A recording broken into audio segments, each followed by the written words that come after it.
వ్యతిరేకంగా ఉంటాము. జగన్ వ్యతిరేక రాజకీయ వ్యూహమే అనుసరిస్తామని.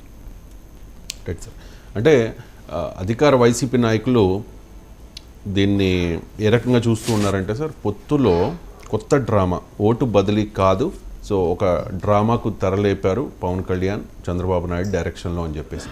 అంబటి రాంబాబు దీనికి సంబంధించి ఒక ట్వీట్ కూడా చేశారు సార్. పొత్తు ధర్మమే కాదు, ఏ ధర్మము పాటించని వాడే బాబు, తెలుసుకో తమ్ముడు పవన్ కళ్యాణ్ అంటూ. ఇప్పుడు అంబటి రాంబాబు స్టేట్మెంట్, పేర్నాన్ స్టేట్మెంట్ కంప్లీట్గా డైవర్జెంట్ ఉన్నాయి.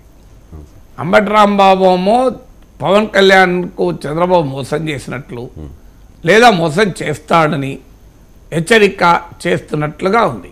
పొత్తు ధర్మం కాదు, ఏ ధర్మం పాటించాడు అని.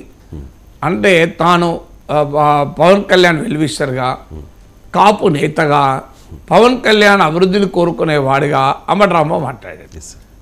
పేర్ని నాన్న ఏమన్నాడు, ఆయన కూడా కాపు నేతే, కానీ అది డ్రామా, ఆయన డ్రామా అంటున్నాడు. మరి అది ఇప్పుడు అంబటి రాంబాబు పేర్ని నాన్న ఇద్దరు కూర్చొని చర్చించుకొని ఏమై ఉంటుందని ఒక కంక్లూజన్ రావాలి. సో ఇంకొక మంత్రి కూడా చెప్పాడు, పేరు గుర్తులేదు, ఎవరికి వారే ఇక టీడీపీ జనసేన అలియన్స్ అన్నారు.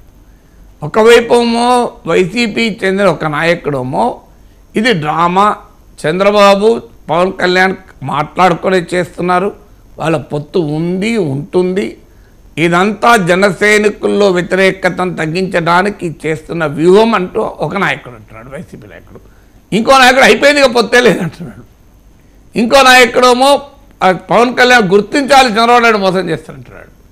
మరి ఇది వైసీపీలో 3 వాయిసెస్ వస్తే మరి ఇలా ముగ్గురిని జగన్ కూర్చొని అసలు ఏమై ఉంటుందని ఒక కంక్లూజన్కి అయితే రావాలి కదా.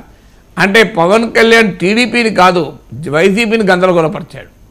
పవన్ కళ్యాణ్ వ్యాఖ్యల ద్వారా తెలుగుదేశం కాదు గందరగోళంలో ఉన్నది వైసీపీ కనబడుతుంది. ఎందుకంటే తెలుగుదేశం ప్రకటించింది ఆల్రెడీ, జనసేన పోటీ చేసే 2 సీట్లనే పవన్ కళ్యాణ్ ప్రకటించాడు, ఇందులో ఏమీ లేదు అని.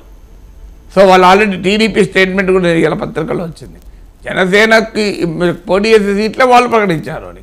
అంటే మరి దాన్ని బట్టి అర్థం ఏంటి, టీడీపీ మండపేట అరకు పోటీ చేద్దాం అనుకున్నది, రాజోలు రాజానగరం జనసేన పోటీ చేద్దామని అనుకున్నది, వాళ్ళు అనుకున్న దాటిని చంద్రబాబు నాయుడు ప్రకటించాడు, పవన్ కళ్యాణ్ ప్రకటించాడు.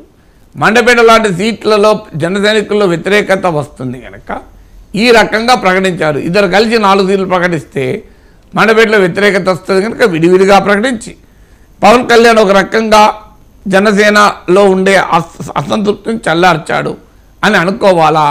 తెలుగుదేశం పార్టీ స్టేట్మెంట్ చూస్తే అలా అనిపిస్తుంది.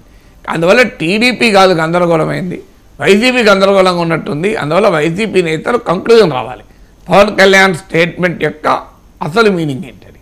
Right sir. ముద్రగడ పద్మనాభం జనసేన పార్టీలో